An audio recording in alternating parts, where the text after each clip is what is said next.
Dear students, उम्मीद करता हूँ आप सब खैरियत से होंगे। आज का जो हमारा ऑनलाइन सेशन है वो एक्सरसाइज 6.3 के रेलेवेंट है। एक्सरसाइज 6.3 से पहले कुछ बेसिक डेफिनेशंस हैं, उनको अंडरस्टैंड करना, उनको समझना आप लोगों के लिए इंतहाई ज़रूरी है।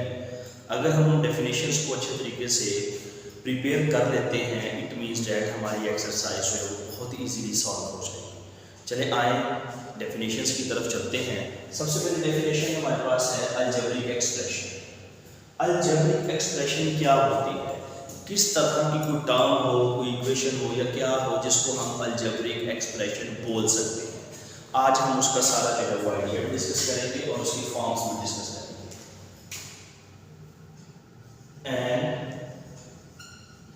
algebraic expression is an expression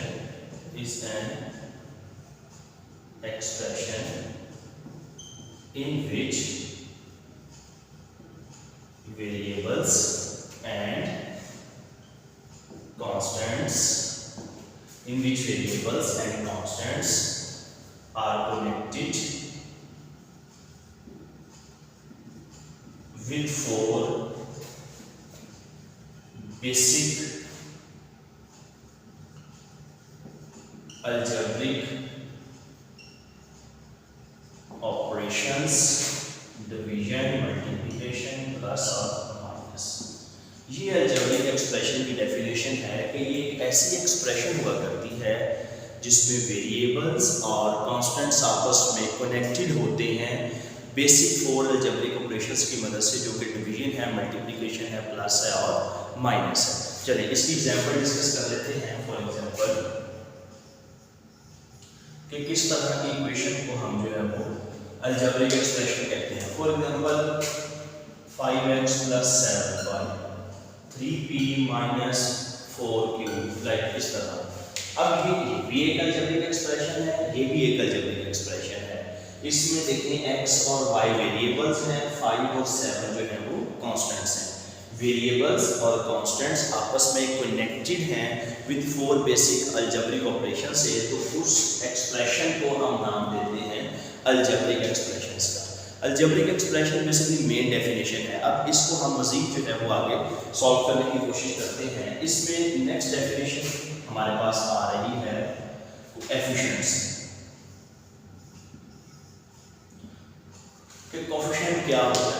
simply किसी भी वेरिएबल का जो अदिसर है, जो उससे पहले मल्टीप्लाइंग फैक्टर है उसका, वो कोएफिशिएंट कहलाता है। आप लिख दें दी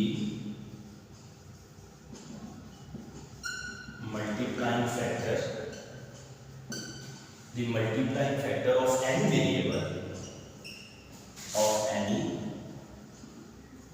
variable is known as coefficient of that variable। कि ये उस वेरिएबल का क्या होगा? कोएफिशिएंट होगा। आप यहाँ तक भी डेफिनेशन कर सकते हैं, तब भी ठीक है। फॉर एग्जांपल जैसे इसी को डिस्कस कर लेते हैं। 5x + 7y the coefficients are 5 and 7।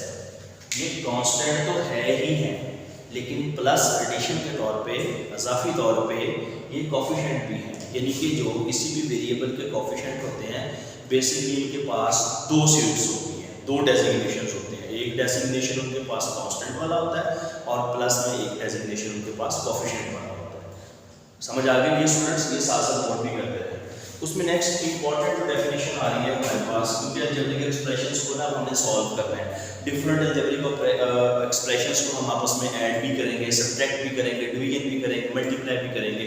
तो जब हमें बेसिक टर्म्स का पता होगा, बेसिक डेफिनेशंस का पता होगा कि ये वाली चीज़ किस में प्लस होगी, किस में माइनस होगी, तो हम इजीली क्वेश्चंस को सॉल्व कर सकते हैं। चलते हैं जी, हमारे पास नेक्स्ट डेफिनेशन आ रही है लाइक टर्म्स। इसमें आप लिखते हैं the terms having same variables are known as like terms। Example इसकी क्या आ जाएगी, जैसे 2x है, 5x है, 9x है, ये सारी की सारी जो है वो एक्सेट्रा, ये सारी की सारी लाइक टर्म्स हैं, यानी कि सेम वेरिएबल्स वाली जितनी भी टर्म्स होती हैं ये हमारे पास क्या करती हैं, लाइक टर्म्स। और जब भी हम अलजेब्रिक एक्सप्रेशंस को सॉल्व करते हैं, ये बड़ी इंपॉर्टेंट बात करने जा रहा हूँ, इसको अच्छी तरह भी होल्ड करते हैं। जब भी हम लाइक टर्म्स को या अलजेब्रिक एक्सप्रेशंस को सॉल्व करते हैं तो लाइक टर्म्स आपस में प्लस माइनस होते हैं। जब भी हम, अगेन रिपीट कर देता हूँ, जब भी हम अलजेब्रिक एक्सप्रेशंस को सॉल्व करते हैं तो लाइक टर्म्स जो होती हैं, सेम वेरिएबल्स वाली जो टर्म्स होती हैं, वही आपस में प्लस या माइनस हो सकती हैं। मल्टीप्लाई और डिवाइड कोई भी हो जाते हैं, लेकिन प्लस जो है वो या माइनस सेम वेरिएबल्स वाली यानी कि लाइक टर्म्स होती हैं। साथ ही इसके एक और डेफिनेशन है, अनलाइक टर्म्स, सेम वही है, इसमें और इस डेफिनेशन में एक वर्ड का फर्क है बस, द टर्म हैविंग डिफरेंट, उसमें सेम था, different variables having different variables are known as unlike terms। मुझे उम्मीद है ये आपको नजर आ रहा होगा कि मैंने कैमरा की सेटिंग बड़े जो है वो सोच समझ के पूरे बोर्ड की है। लाइक इसमें 3p, 5x, 9y, अब ये सारी की सारी अनलाइक टर्म्स हैं। 3p, 5x, 9y, ये अनलाइक टर्म्स ना तो आपस में प्लस हो सकती हैं, ना ही आपस में ये सब्ट्रैक्ट हो सकती हैं। तो डियर स्टूडेंट्स, ये कुछ बेसिक डेफिनेशंस हैं अलजेब्रिक एक्सप्रेशंस के, रेलेवेंट कोएफिशिएंट्स का पता होना चाहिए। वेरिएबल्स और कांस्टेंट की डेफिनेशन हम बार-बार दफा रिपीट कर चुके हैं। पिछली एक्सरसाइज में हमने उसके क्वेश्चंस भी किए थे कि कौन से जो टर्म्स होती हैं उनमें कौन सी चीज़ें वेरिएबल्स हैं, कौन सी कांस्टेंट्स हैं। आज जो हमने न्यू ये पढ़ा है, ये सारे का सारा अलजेब्रिक एक्सप्रेशन है, कोएफिशिएंट है, लाइक टर्म्स है, अनलाइक टर्म्स है। ये समझ लें कि आपने एक तरह से 6.3 सारी सॉल्व कर दी है अगर ये डेफिनेशंस आप अच्छी तरह अपने माइंड में भी होल्ड कर लेते हैं। चलिए जी, बाकायदा एक्सरसाइज 6.3 का आगाज करते हैं। नंबर 1 क्वेश्चन है, right the following statements in algebraic expressions. Same like previous exercise की तरह इसने हमें स्टेटमेंट्स की फॉर्म में, डिस्क्रिप्टिव फॉर्म में कुछ चीज़ दी है और कहा है कि इसको अलजेब्रिक एक्सप्रेशंस में लिखा जाए, यानी कि कांस्टेंट्स और वेरिएबल्स के कनेक्शन फॉर्म में, कॉम्बिनेशन फॉर्म में लिखा जाए। तो बिल्कुल लिखते हैं जी हम, बड़ा इजी है हमारे लिए, ऑलरेडी हमने प्रैक्टिस की हुई है। The sum of 3a and 8, sum में ऐड करना किसको, 3a को और 8 को, बस ये आंसर आ गया। मुझे उम्मीद आप हैरान हो रहे होंगे कि सर बस इसका इतना ही आंसर है। यस, इसका इतना ही आंसर है कि आपने स्टेटमेंट की फॉर्म को अलजेब्रिक एक्सप्रेशंस की फॉर्म में लिख दिया, वेरिएबल्स और कांस्टेंट्स की आपस में कॉम्बिनेशन कर। Number 2, difference of 5p and 5। Basically difference हो, सब्ट्रैक्शन हो, ये माइनस को जो है वो एक्सप्रेस करता है। डिफरेंस मीन माइनस किसका, 5p का और 5 का, बस इतना सा काम है ये। तो उम्मीद है कि आप लोग इसको अच्छे से अंडरस्टैंड कर रहे होंगे डियर स्टूडेंट्स। इसको इंपॉर्टेंट समझें। डिवाइड 5a by 8, यानी कि 5a को आप डिवाइड करवा दें ab से, या इसको ऐसे लिख लें 5a over 8। ये अलजेब्रिक एक्सप्रेशन बन गई है। उसके बाद number 4, product of a number, product mean multiplication, multiply, product of a number n and 4 times variable y के प्रोडक्ट है इसकी n की और 4 टाइम्स एक वेरिएबल है y उसकी। तो बड़ा सिंपल है, जैसे जैसे आप इंग्लिश वाली स्टेटमेंट को पढ़ते जाते हैं आपके माइंड में आता जाता है कि कैसे हम इसको अलजेब्रिक एक्सप्रेशन बना सकते हैं। लेकिन ये सारा कुछ तब ही पॉसिबल होगा जब आपको बेसिक जो है इसकी डेफिनेशंस और बेसिक चीज़ों का पता होगा। देन बड़ा अच्छा ये क्वेश्चन है कि cost of n litres of cooking oil eight RS 170 पर लीटर। कि हमने एक जनरल अलजेब्रिक एक्सप्रेशन बनानी है कि जिसमें हम अगर 1 लीटर लेना चाहें तब भी वो सॉल्व हो जाए, 2 लीटर ऑयल लेना चाहें, 3 लीटर, जितने मर्जी लीटर हम ऑयल लेना चाहें इस रेट के हिसाब से 170 रुपये पर लीटर के हिसाब से, तो ये एक्सप्रेशन वैलिड हो सकती है। तो सिंपल आपके पास 170 रुपीज़ ये पर लीटर है और हम लेना कितना चाह रहे हैं n लीटर। n लीटर एक वेरिएबल है, n कितने भी लीटर हो सकते हैं, 5, 10, 7, 4 जितना मर्जी, तो साथ इसके n लगा दें, RS 170 n। अगर ये n की जगह 1 लगाते हैं तो इसका मतलब 1 लीटर 170 का आ जाएगा। n की जगह आप 2 लगाते हैं तो 170 को मल्टीप्लाई 2 करके जो आंसर आएगा उतने पैसों का 2 लीटर आ जाएगा।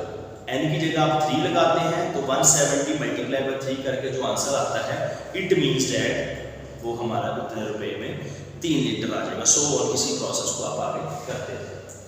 ये स्टूडेंट्स को क्वेश्चन नंबर 2 है। क्वेश्चन नंबर 2 ना बड़ा सिंपल क्वेश्चन है, उसमें आपने वो वेरिएबल और कांस्टेंट ही सेपरेट करने हैं। वो जैसे ऑलरेडी हमने बारहा इसकी प्रैक्टिस की है, तो ये मैं आपके ज़िम्मे छोड़ता हूँ काम, ये आपने करना है।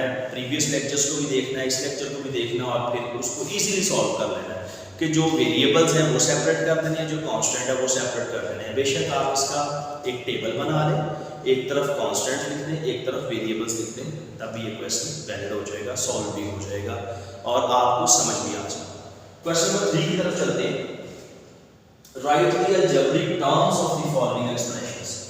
अब इसमें हर पार्ट में हमें कनेक्ट करके अलजेब्रिक एक्सप्रेशन दी गई है, किसी में प्लस लगाया, किसी में माइनस लगाया, किसी में मल्टीप्लाई लगाया और हमसे पूछा है कि बताएं इसमें कितनी टर्म्स हैं, इसमें कितनी टर्म्स हैं। जैसे कि पहला है n+3। अब जब भी टर्म्स का जिक्र करते हैं तो टर्म्स के दरमियान में प्लस या माइनस होता है, यानी कि अलजेब्रिक एक्सप्रेशन के जितने मेंबर होते हैं प्लस या माइनस दरमियान में लगा हुआ होता है, वो उसके उतने मेंबर कंसिडर किए जाते हैं। जैसे ये इसकी टर्म क्या है, एक टर्म इसकी n है एंड दूसरी टर्म इसकी क्या है 3 है, यानी कि n और 3 ये 2 टर्म्स हैं इसमें। उसने हमसे नंबर ऑफ टर्म्स नहीं पूछा, हमसे पूछा है कि बताएं इस एक्सप्रेशन में कौन कौन सी टर्म्स हैं। तो हमने ये टर्म्स बता दी कि n एक टर्म है, 3 एक टर्म है, then 2n + 6m, it means that कि 2n एक टर्म है एंड 6m दूसरी टर्म है। सिंपल, ये एक टर्म, ये एक term. Number 3 l × m × n। यकीनन आप ये सोच रहे होंगे कि ये 3 टर्म्स हैं। नो, ये 3 टर्म्स नहीं है, ये एक ही टर्म है। जब हम इसको मर्ज करते हैं तो ये आ जाता है lmn। जब lmn है तो ये एक ही टर्म होगी, सिंपल, ये एक टर्म है।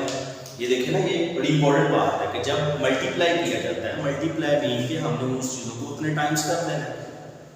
l × m × n, it means that lmn and lmn is a one term. Then 4xy + 6y - 5, it means that 4xy एक टर्म है, 6y दूसरी टर्म है और 5 जो है वो तीसरी टर्म है। तो हम लिख देंगे 4xy 6y and 5। अच्छा, इसके साथ साथ आपने गौर किया है कि हमने नंबर ऑफ टर्म्स को भी डिस्कस कर दिया कि किसी भी एक्सप्रेशन में कितनी नंबर ऑफ टर्म्स हैं, ये भी हमने डिस्कस कर दिया। देन लास्ट में हमारे पास है ab + 2। तो मुझे बताएं ये कितनी टर्म्स हैं और कौन कौन सी टर्म है। तो ये डियर स्टूडेंट्स के आप लोगों को अंडरस्टैंड हो गया होगा कि ये ab एंड 2, ab एक अलग टर्म है, 2 एक अलग टर्म है। नेक्स्ट जो क्वेश्चन नंबर 4 है, सेम उसमें आपने कोफिशिएंट्स निकालने हैं, वेरिएबल्स हैं, कांस्टेंट्स हैं। बहुत इजी है। कोफिशिएंट की हमने डेफिनेशन पढ़ी है कि जो वेरिएबल का मल्टीप्लाइंग फैक्टर होता है वो कोफिशिएंट कहलाता है। तो वो भी मुझे सॉल्व करने की ज़रूरत नहीं है, वो आप इजीली सॉल्व कर लेंगे। अगर किसी को कोई इन क्वेश्चंस के सॉल्वेशन में कोई प्रॉब्लम हो तो वो मुझे मैसेज कर दें, इंशाल्लाह मैं उसको उस क्वेरी को दूर कर दूँगा। नेक्स्ट क्वेश्चन नंबर 5 है हमारे पास, separate like terms in the following.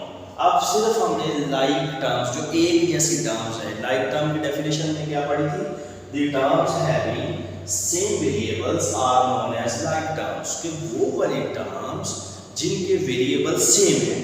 अगर x है तो सारी x वाली इकट्ठी करके एक जगह हम लिख लेंगे, अगर y है तो सारी y वाली ढूंढ के हम एक जगह लिख लेंगे, m है n है तो वेरिएबल सेम वाली जितनी टर्म्स है, कोफिशिएंट को नहीं देखना, सिर्फ वेरिएबल को देखना है, क्योंकि लाइक टर्म्स वो होती हैं जिनके वेरिएबल सेम होते हैं। तो हमने ये हमें डिफरेंट टर्म्स दी गई हैं, लाइक कितनी है 1 2 3 4 5 6 7 8 9 10 11 12 दी गई हैं। अब इन 12 में से जो लाइक टर्म्स हैं, एक जैसी टर्म्स हैं, वो हमने लिखते जाना है। तो मैं आपको ये बहुत अच्छे तरीके से सॉल्व करवाऊंगा क्वेश्चन जो है, हम इसको लिखेंगे लाइक टर्म्स इन ए। अब ए वाली जितनी लाइक टर्म्स है, देखिए ये 3a है, 5a है, ये 76a है, 9a है, और तो हमें कोई नहीं नजर आ रहा तो उसको लिख देंगे 3a,